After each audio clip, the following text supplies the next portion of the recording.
오늘은 가장 외국인들이 몰리고 있는 북촌 상권에 대해서 이야기해 보겠습니다. 현대 엔지니어링 사거리에서도 보이는 가시성 좋은 이 건물이 최근에도 매각이 되었는데 굉장히 저렴한 평당가로 거래가 됐습니다. 24년도에 신세계에서 415억, 평당 1억 1,500으로 요 일대를 매입을 해서 굉장히 화두가 됐었습니다. 안녕하세요. 빌딩 예지력입니다. 요즘 안국역 인근 북촌에 와보신 적 있으신가요? 옛날 동네 느낌이었는데 지금은 20대, 30대 외국인 그리고 대기업까지 점점 몰리고 있는 상황입니다. 26년도 상권 트렌드가 외국인이 몰리는 상권인데요. 북촌이 지금 외국인 분들이 최대 80%까지나 지금 몰리고 있다라고 합니다. 트렌디한 가게와 한국적인 분위기가 합쳐져서 특별한 분위기를 연출하고 있는 북촌. 오늘은 북촌에 대해서 소개해드리겠습니다. 총 3가지 테마로 말씀드리려고 하는데요. 첫 번째는 북촌 상권, 두 번째는 빌딩 매매 실거래 사례, 세 번째는 투자하실 때 유의해야 할 점, 요 3가지 테마로 북촌 이야기 나눠보겠습니다. 경복궁과 창덕궁 사이를 북촌이라고 합니다. 안국역을 중심으로 인기 있는 5길이 있습니다.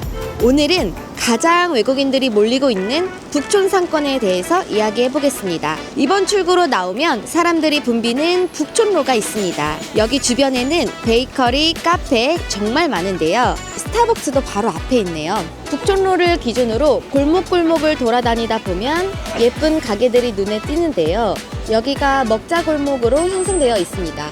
외국인 관광객 수요가 늘면서 K-패션, 뷰티 입점이 점점 활발해지고 있는데요. 아모레퍼시픽이 매입하면서 주변 일대에 향수, 뷰티 상권 유입이 활발히 이루어지고 있습니다. 최근 데몬헌터스 영화죠. 화두가 되고 있고 가회동인 이곳은 유난히 관광객들이 많은데요. 외국인 관광객들이 좋아할 만한 한옥 컨셉의 카페들이 여러 있습니다. 북촌 한옥마을을 중심으로 서쪽은 외국인들이 좀 몰려있고 동쪽은 비교적 한적한 분위기의 갤러리와 공방이 즐비해 있습니다. 안국역은 원래 힙한 동네는 아니었어요. 옛날에는 전통 찻집, 갤러리 위주의 임차자 업종들이 들어갔었는데 코로나 이후로 MZ세대 분들이 많이 유입이 됐습니다. 코로나 때문에 외국인이나 관광객 유입이 단절됐었죠. 그러면서 공실이 발생했고 임대료가 많이 인하됐습니다. 그 결과 지금의 되게 힙한 거리가 이루어졌다라고 보여집니다. 외국인들이 사진, 체험, 그리고 구매로 이루어지는데요. 이게 바로 성수와 명동과 같은 흐름이라고 보시면 됩니다. 그러면 매각 사례를 통해 시세 그리고 분위기 한번 보러 가시죠. 토지는 28평, 건폐율은 약 60% 받았고 용적률이 113%입니다. 연면적은 29평밖에 되지를 않아요. 지하는 없고 지상 2층으로 구성되어 있습니다. 넓은 2차선 도로와 코너로 되어 있어서 가시성도 압도적이고 그리고 바로 뒤에는 직장인 수요까지 뒷받침되어 있는 희소성이 강한 건물입니다. 이 건물은 36억 1억 2,800만 원에 매각이 진행되었지만 압도적인 희소성으로 매각이 된 사례라고 보여집니다. 최근에 매각된 런던 베이글 건물 앞에 나와 있습니다. 사실 이 건물이 매각되고 화두가 많이 되었는데요. 영화 구도라고 하는데도 이렇게 여전히 줄 서고 있는 상황입니다. 물론 옛날처럼 이렇게 막 줄 서고 있지는 않지만 그래도 활발하게 운영이 되고 있고 이 런던 베이글 임차를 통해서 주변 상권까지 점점점 확장되고 사람들이 유입되고 그래서 사실 우량 임차인이 들어오면 건물도 살고 주변에 임대료도 인상되는 긍정적 효과가 나타나는 게 좀 확실한 것 같습니다. 그럼 이 건물에 대해서 개요 한번 설명드리도록 할게요. 1종 일반 주거 지역이고 토지는 86평입니다. 건폐율은 60%, 용적률은 225% 그리고 연면적은 251%고요. 지하 1층부터 지상 4층으로 구성되어 있습니다. 88억 5천에 매각이 되어서 평당 1억에 진행됐고 수익률은 2%대 정도 나오는 그런 건물이었습니다. 현대 엔지니어링 사거리에서도 보이는 가시성 좋은 이 건물이 최근에도 매각이 되었는데 굉장히 저렴한 평당가로 거래가 됐습니다. 평당 7,900에 거래가 됐는데요. 명도는 매도인 측에서 해주는 조건으로 계약이 됐습니다. 그래서 여기를 뭐 통유리로 가시성 좋게 좀 대수선 리모델링을 하셔서 우량 임차인도 들어올 수 있는 수준의 상권에 저렴하게 매입하셔서 굉장히 잘 매입하셨던 사례라고 보여집니다. 매각된 건물 바로 뒤편에 유정별장이라는 빌딩도 매각이 됐습니다. 10억 8천에 매각이 됐는데요. 굉장히 소액형 건물로 많이 추천드렸던 건물입니다. 이 건물은 매도인 분께서 주택인 상태에서 직영으로 사용했던 건물인데요. 지금 현재 주택으로 되어 있는데 근린생활시설 변경, 용도 변경 조건, 잔금 전에 치르는 조건으로 계약이 된 것 같습니다. 강남이나 한남, 성수 같은 경우에는 주택을 근생으로 바꾸는 데서 크게 어려움 없이 수월하게 진행이 되는데요. 북촌, 서촌 같은 경우에는 굉장히 까다롭습니다. 구청과 정말 많은 소통을 통해서 결론적으로는 근린생활시설로 용도 변경도 가능하게 대수선도 일부도 가능하다라는 피드백을 받았던 그런 건물입니다. 개요 한번 소개해드리도록 할게요. 1종 일반 주거지역이고 토지는 20평, 건폐율은 45%, 용적률 45%입니다.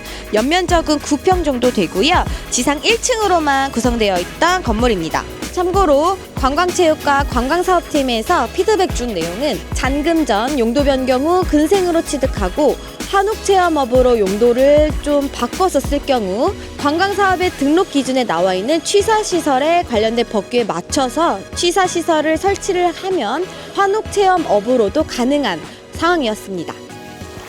24년도에 신세계에서 415억 평당 1억 1,500으로 요 일대를 매입을 해서 굉장히 화두가 됐었습니다. 그러면서 주변 뷰티나 팝업 그리고 패션, 향수 브랜드들도 점점 입점을 했는데요. 대기업, 특히 아모레퍼시픽 같은 브랜드 기업은 단순히 땅값이 싸서 들어가지는 않습니다.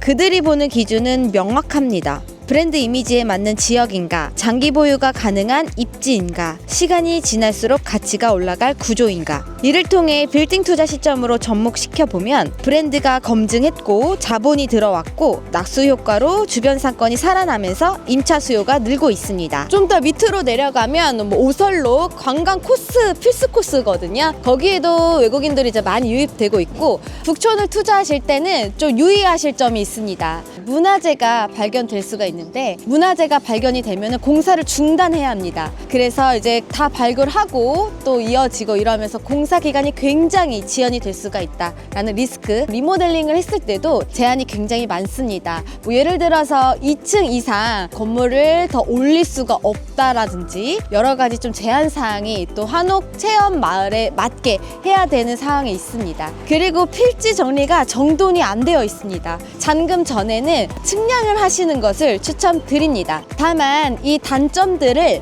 좀 희석할 수 있는 부분은 토지 평수가 적기 때문에 소액형으로 투자하시기에는 좋은 그런 상권입니다. 소액으로 접근할 수 있고 또 주변 대기업, 브랜드, 우량 임차인분들의 수요도 많고 개인적으로는 신세계가 매입한 부지가 문화공간으로 활용이 되겠지만 어떻게 바뀔지 기대가 됩니다. 안국 북촌은 브랜드와 문화가 차곡차곡 쌓이는 상권입니다. 유행이 빠르게 바뀌는 상권과는 다르게 북촌은 천천히 가지만 쉽게 무너지지 않는 상권입니다. 수익보다는 상권의 방향을 보고 투자를 합니다.